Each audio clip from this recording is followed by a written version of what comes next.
Bismillahirrahmanirrahim. Assalamualaikum warahmatullahi wabarakatuh. Alhamdulillah. Pertama-tamanya saya ingin mengucapkan syukur kepada Allah Subhanahu Wa Taala kerana saya berjaya untuk menyiapkan assignment Dirasah Al-Aqidah An-Nasiyah. Saya Muhammad Imaduddin bin Muhammad Azmi, nombor matrik 059091. InsyaAllah hari ini saya akan berkongsi berkaitan dengan tamhid yang ketiga dan mukadimah tamhid yang keempat. Okey, tamhid yang ketiga, sambungan tamhid yang ketiga iaitu daripada kitab Iqtisad fil I'tiqad. Okey, sebelum tu saya ingin terangkan apakah itu ilmu kalam. Jadi kita kena tahu terlebih dahulu apakah itu ilmu kalam. Okey, ilmu kalam adalah satu iktibar ataupun bidang dalam usuluddin dan pemikiran yang berperanan di dalamnya akal dalam perkara baik dan buruk, mustahil dan benar, wajib dan harus, ketentuan keadilan dan kezaliman, serta tauhid dan kekufuran. Menurut kitab Abu Hayyan Al-Tauhidi. Okey, seterusnya apa yang saya dapat kupas daripada metod yang ketiga ni. Jadi saya ambil isi-isi yang penting, iaitu dalil Imam Al-Ghazali yang menunjukkan bahawa ilmu kalam ini bukan ilmu fardu ain dan syarahan mereka. Okey, berkecimpung menjadi pakar dalam bidang ilmu kalam ini, perlulah menghuraikan secara terperinci tentang hubung kait isu yang berkait dengannya. Ilmu kalam ini termasuk dalam disiplin atau kumpulan ilmu yang dikategorikan sebagai fardu kifayah, yakni bukan fardu ain. Bukti yang menunjukkan bahawa ilmu ini bukan ilmu yang termasuk dalam ilmu yang difardukan ke atas setiap mukhalaf seperti mana yang dijelaskan dalam tamhid yang kedua.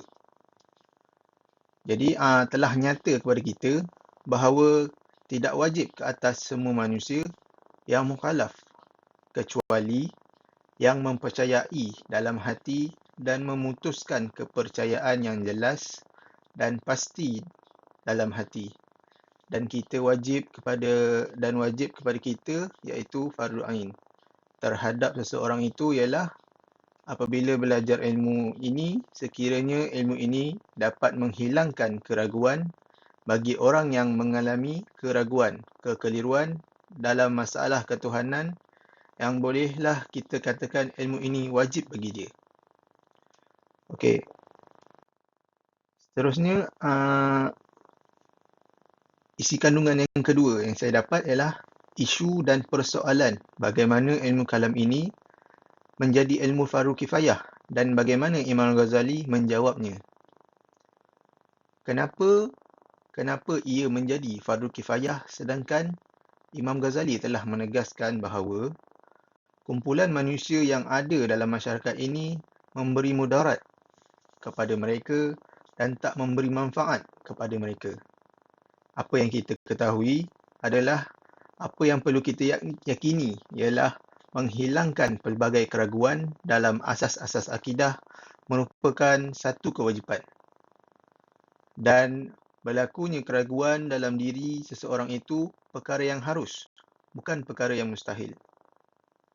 Boleh jadi berlaku walaupun ia berlaku pada sesetengah orang sahaja, dalam kalangan kecil sahaja. Seterusnya, dan melakukan dakwah kepada makhluk, berdakwah kepada kebenaran dengan menggunakan dalil-dalil yang kukuh kepada orang yang mengekalkan kebatilan dalam diri mereka. Dalam waktu yang sama, dia mempunyai kefahaman dan kecerdikan hujah-hujah yang dikemukakan kepadanya. Cara itu merupakan cara yang penting dalam urusan agama kita. Disebabkan itulah Imam Ghazali menerangkan bentuk fardu kifayah. Kemudian, ada kemungkinan kita andaikan bahawa ada orang-orang yang melakukan bid'ah ini tampil ke hadapan untuk menyebarkan kesesatan mereka kepada masyarakat yang sedia ada berpegang pada akidah yang benar, dengan mengemukakan pelbagai kekeliruan dan syubhah dalam kalangan mereka. kalau mereka itu berlaku. Mesti ada seorang yang tampil ke hadapan untuk menangani isu-isu yang dikelirukan. Maknanya, mesti ada seorang yang kena ke hadapan untuk menangani isu-isu yang dikelirukan, yang kemukakan oleh orang-orang bid'ah ini dengan menjelasnya dengan betul dan memberi tahu kedudukannya yang sebenar.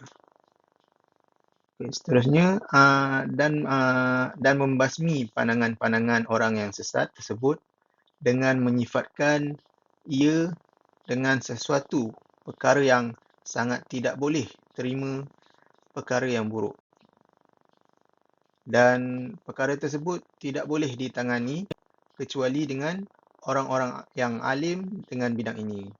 Maknanya mesti ada orang yang kehadapan untuk menangani dakyah-dakyah orang-orang bid'ah ini, dan kita dapat perbetulkan balik apa yang didakyahkan tu. Maka tak sunyi bagi sesuatu tempat itu, kemungkinan besar dalam satu tempat itu pasti ada peristiwa-peristiwa seumpama ini. Kalau begitu, menjadi satu keperluan bagi setiap tempat, bagi setiap daerah, bagi setiap kampung, bagi setiap negeri, mempunyai seseorang yang menegakkan kebenaran ini yang berkecimpung dalam mempelajari ilmu ini. Maknanya, dalam setiap tempat dan setiap daerah, setiap kampung, wajib mesti ada seorang yang faqih dalam bidang ilmu ini, supaya kita dapat menentang dakyah-dakyah orang bid'ah dan berusaha membimbing orang yang tersasar dari jalan yang benar dan membersihkan hati-hati masyarakat yang berpegang kepada ahli sunnah wal jamaah daripada kekeruhan pelbagai kekeliruan yang mengerumuni hati mereka. Kalaulah tidak ada satu tempat itu seorang pun yang alim dengan ilmu ini, bermasalahlah semua ahli masyarakat tempat itu. Kan kita dah kata tadi, ilmu ini adalah fardu kifayah. Maknanya, jika tak ada seorang pun yang alim tentang ilmu ini, maka berdosalah semua sekali. Sebagaimana suatu tempat itu tiada seorang pun doktor perubatan yang dapat menangani isu penyakit yang ada pada suatu tempat itu.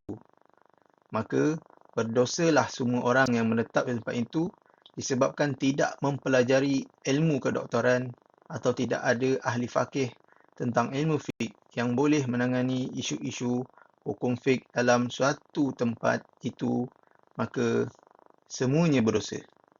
Jadi, mestilah ada salah seorang yang betul-betul faqih. Dia tak boleh faham separuh-separuh.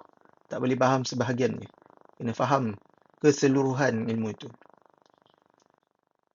Okey, seterusnya saya ingin terangkan definisi apakah itu ilmu fiqh. Tujuan mempelajari ilmu fiqh ialah untuk mengetahui hukum-hukum syarak mengenai setiap tingkah laku manusia dan melaksanakan hukum hakam tersebut dalam kehidupan dalam segenap ruang dan lapisannya. Okey, jadi isi kandungan yang ketiga saya dapat ialah keutamaan menurut Imam Al-Ghazali terhadap mempelajari ilmu fiqh berbanding ilmu kedoktoran. Jadi dalam kitab ni dia ada yang bertanya di mana yang lebih utama, belajar ilmu fiqh ataupun belajar ilmu kedoktoran. Okey. Seseorang meminta fatwa dalam menentukan ilmu apa yang perlu dipelajari terlebih dahulu, sama ada ilmu fiqh ataupun ilmu kalam. Kami bagi fatwa kepadanya dengan kami mewajibkan kepadanya belajar ilmu fiqh dahulu. Jangan belajar ilmu kalam dahulu. Bukan akidah. Akidah wajib, fardu ain untuk diaplikasikannya segera. Ilmu kalam yang dimaksudkan dengan lidah ilmu kalam. Dua wajib belajar ilmu fiqh dahulu menurut Imam Ghazali. Kerana apa? Kerana ramai sangat orang berhajat dengan ilmu fiqh berbanding ilmu kalam. Dan isu-isu dalam kehidupan masyarakat lebih banyak daripada ilmu kalam. Dan masyarakat untuk terdedah dengan pelbagai keraguan yang pelbagai keraguan yang memerlukan penyelesaian ilmu kalam jarang-jarang berlaku berbanding dengan pelbagai isu yang timbul dalam isu fiqh dalam kehidupan mereka. Begitu juga dengan keadaan sesebuah kampung itu. Tidak ada seorang pun doktor perubatan atau tidak ada seorang pun ahli yang faqih tentang ilmu fiqh, maka Imam Ghazali memberi fatwa bahawa wajib mempelajari ilmu fiqh dahulu berbanding ilmu kedoktoran. Okey, sebab apa? Kerana apa? Penyelesaian berkaitan isu-isu fiqh lebih dihajati oleh masyarakat bagi sesebuah kawasan, di mana jumlah orang yang sakit tidaklah ramai berbanding orang yang sihat, yang mana kedua-duanya memerlukan penyelesaian masalah fiqh. Okey, berikut merupakan analogi yang digunakan Imam Ghazali dalam menjawab keutamaan mempelajari ilmu fiqh. Kemudian, jika diteliti, sebenarnya orang yang sakit tidak terlepas memerlukan fiqh sebagaimana dia memerlukan ubat. Kita boleh cakap orang sakit sangat berhajat kepada ubat, namun waktu yang sama sangat berhajat kepada perubatan kerana sakit.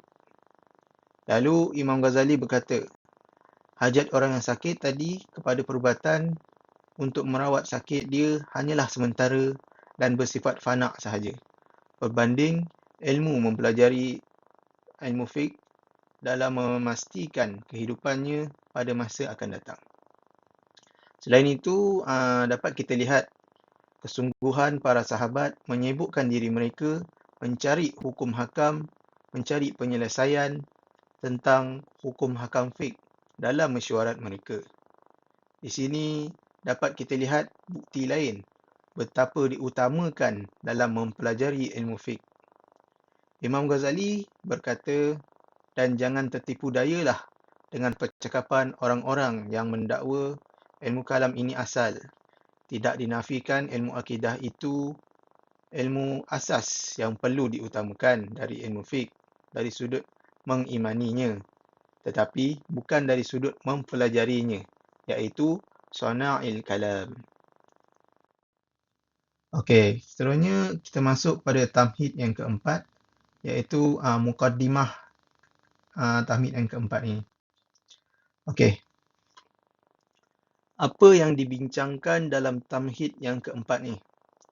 Okey, apa yang dibincangkan? Saya dapati ada dua, iaitu yang pertama, menerangkan 3 kaedah manhaj berhujah. Menerangkan 3 kaedah ataupun manhaj berhujah mengikut Imam Al-Ghazali yang diaplikasikan dan ditulis dalam kitab Al-Iqtisad fil I'tiqad. Okay, yang kedua pula ialah menerangkan 6 madarik atau metodologi pendalilan yang digunakan oleh Imam Al-Ghazali dalam membuat kenyataan hujah. Okay, seterusnya. Okay, tadi kaedah berhujah yang pertama. Kaedah berhujah yang pertama yang digunakan ialah as-sabru wa taqsim. As-sabru wa taqsim iaitu satu kaedah menguji bentuk-bentuk kenyataan yang apabila terbukti kebatilan salah satunya, maka terbukti kebenaran yang satu lagi. Jadi, contoh dia, asal yang pertama, alam ini sama ada baru atau sedia ada. Asal yang kedua, mustahil alam ini sedia ada. Lagi natijah dia, maka alam ini baru. Jadi dia punya huraian dia, apabila kedua-dua asal ini sudah diterima, jadi asal pertama dan asal kedua diterima, maka perlu dan wajib terima natijah daripada kedua-dua asas yang pertama tadi. Okey, kita tengok pula kepada kaedah berhujah yang kedua. Kaedah berhujah yang kedua iaitu menyusun dua asas ilmu tadi menggunakan teknik lain. Okey, seperti contoh, setiap perkara yang bercirikan baharu mesti baharu. Asal yang kedua pula, alam ini diyakini mempunyai ciri-ciri baharu. Natijah dia, wajib alam ini baharu. Dia punya huraian, Manhaj pertama dan kedua menggunakan penyusunan kenyataan yang berbeza. Manhaj pertama mengeluarkan satu kenyataan lagi berkenaan perkara yang ada kaitan antara kedua-duanya sebelum mengeluarkan natijah. Manakala manhaj kedua pula mengeluarkan satu kenyataan dan mengeluarkan satu kenyataan lain yang berbeza dengan kenyataan pertama sebelum mengeluarkan natijah. Okey, kita tengok pula kepada kaedah berhujah yang ketiga, iaitu tidak mendakwa pandangan kita betul tetapi mendakwa pandangan musuh salah dan mustahil betul, dan buktikan pandangan musuh itu mustahil. Seperti contoh, asal yang pertama, pusingan cakrawala tidak ada kesudahan. Okey, diterima musuh. Asal yang kedua, benda yang tidak ada kesudahan telah selesai. Diterima musuh juga. Natijah dia, pusingan cakrawala yang tidak ada kesudahan telah berhenti. Jadi, kalau musuh menerima kedua-dua asas tadi, maka wajib dia terima yang ketiga. Maka mustahil benar mazhab mereka kerana membawa kepada mustahil. Okey. Seterusnya adalah metodologi pendalilan. Metodologi pendalilan dalam yang menurut Imam Ghazali ini, dia menggunakan 6 metod pendalilan. Yang pertama, dia menggunakan al-hissiyat, iaitu panca indera. Yang kedua, al-aqlu, iaitu menggunakan akal semata-mata. Yang ketiga pula ialah at-tawatir, iaitu mutawatir secara berturut-turut. Yang keempat, al-qiyas, iaitu qiyas. Yang kelima, sam'iyat. Yang terakhir, al-mu'taqidat al-khusmu wal muslimati, iaitu menggunakan sumber dalil yang telah diyakini musuh. Okey, sekian, terima kasih. Barakallahu fiik.